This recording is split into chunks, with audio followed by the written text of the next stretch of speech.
Hi, and welcome to this short overview of our three-part practical session that we're doing on preparing aspirin from methyl 2-hydroxybenzoate. It's split into 3 separate weeks because we meet at the Chemistry Society once a week, and each session is about 90 minutes long. So this is just generally designed to take you through what we've done. If you're one of the students actually taking part, this is to help guide you through it as well, so you can have a little think about what you're doing before you arrive.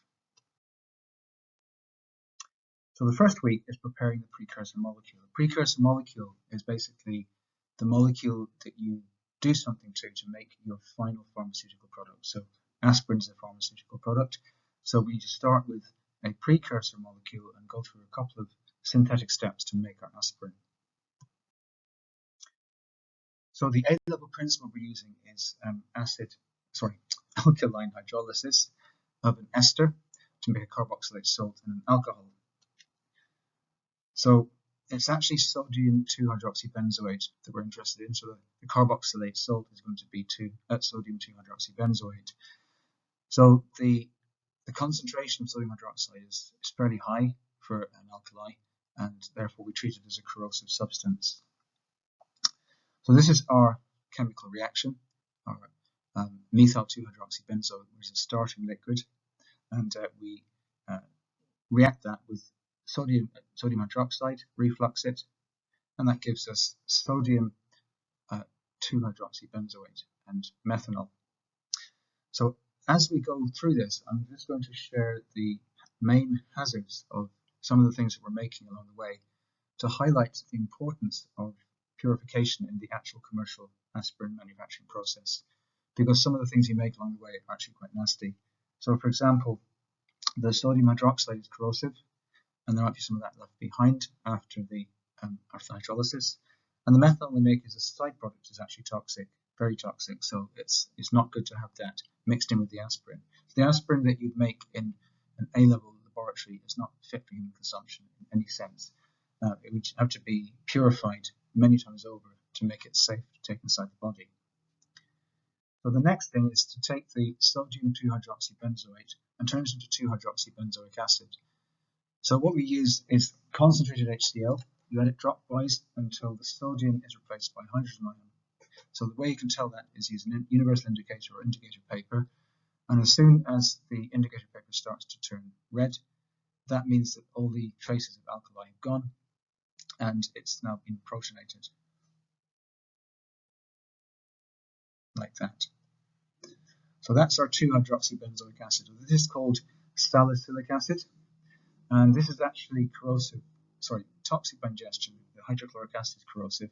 So the salicylic acid is actually used as a sort of contact analgesic, a painkiller in gels and things like that. It can be used on the skin, it can be used on the inside of the mouth for mouth ulcers, things like that, obviously in purified form, but taking quantities of it inside the body as in a tablet is dangerous. It's actually toxic inside the body. So you can commonly buy sort of tubes of it to rub into sort of babies' gums if they're teething, or perhaps onto a mouth ulcer. The active ingredient of those gels will be salicylic acid, in small quantities, of course. So what we're after is the salicylic acid in solid form. So you'd filter by reduced pressure and leave to dry for a week, which then takes us to the second week of our 3-week practical, which is preparing the aspirin itself from the precursor molecule. The precursor molecule was our salicylic acid, and you can see in the bottom right-hand corners our side product of ethanoic acid. So if you look at the next molecule we're going to work with, which is called ethanoic anhydride, you can get 2 of these molecules from one of these. It splits down the middle to make 2 ethanoic acids. So that's our 2-hydroxybenzoic acid, as we know is toxic, and the ethanoic anhydride is corrosive. You need to wear gloves and use it in a fume hood because it tends to give off large quantities of ethanoic acid as a sort of vapor, very smelly and not very pleasant. So we need to take care when we're using that one for sure. So that will make our aspirin, which is called 2-ethoxybenzoic acid. So this is the ethoxy bit. It's on position number 2, and that's the benzoic acid. So let me just get my little pointer and take you through that one more time. The 2-ethoxy part is this part here. So obviously that's an ester, but you've also got a carboxylic acid going on. So there's two things competing for the name. So the name is 2-ethoxy, that's the ester part over here. Position number 2, hence the 2, and benzoic acid, which is your benzene ring, plus the carboxylic acid group attached. So the needle-like crystals you get from aspirin are quite distinct in their appearance. So they would need to be left to dry as well before we test it in the 3rd week. So the two techniques we're going to use, we use thin layer chromatography, which you may have used before, and a quick overview there. If you've done it before, obviously, I'm not going to devote this video to going through how to do thin layer chromatography, but if you've done it before, it'll be something you can use to analyze your sample. So obviously, if you have a mixture, then it's going to sort of separate out into its different components, and the more spots you get, the more impurities you have in your sample. And what's happening is component A is moving more quickly because it's following the solvent front, so that means the mobile phase is more attracted to component A, and the stationary phase, which is the silica backing on the paper, the stationary phase tends to be attracted to component B, so that stays further down.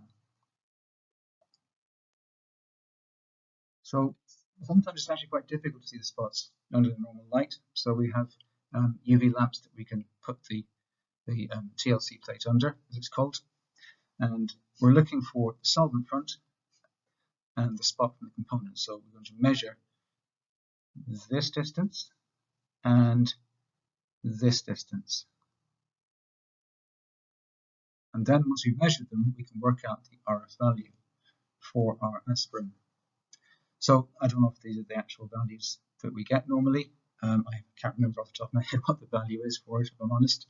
But just using this as an example, you'd do 4.0 over 5.5, which would give you an RF value for this component of 0.72. Now we're also going to be looking at testing the aspirin for melting point. That's a standard way of testing the purity of an organic solid. So melting point apparatus is it's electrically operated, so it heats up the sample electrically inside a small sample tube, and you look at it through an eyepiece, here or here, and as soon as it's appearing to melt, you start recording the temperature. And when it finishes melting, you record the temperature as well. So there are two different versions. There's older types, they're perfectly serviceable, perfectly good, but there's a more modern digital version that does some of the recording for you. So it's got a display here that records a starting temperature and a finishing temperature. So for example, you might get a melting point range, and what does that mean? It means that your sample is a little bit less pure than you'd expect. Hopefully you'd land on an exact value and it all melts at one temperature, but if it takes its time to melt, it means there's other impurities mixed in with it that are interfering with the act of melting. In other words, the London forces or the hydrogen bonds or intermolecular forces that are holding the solid lattice structure of your organic solid together. So for example, if we had this as our data and we'd measured the mass of the crude product and the mass of the product after recrystallization and measured the melting point at 2 separate times, if I reveal to you that the melting point of pure aspirin is actually 136 degrees, you can see that in the second set of data there, it's actually crept up a little bit in terms of its melting point. This is actually a bit closer to 136 than it was to start with. So what's happened is we've actually got rid of 0.274 grams of impurities, so that's our difference between those two values, and brought the melting point of the sample closer to the expected melting point. Okay, so that's me done for now. Hopefully that's been a useful sort of overview of the 3-part process, and thanks for listening. Until next time, see you soon.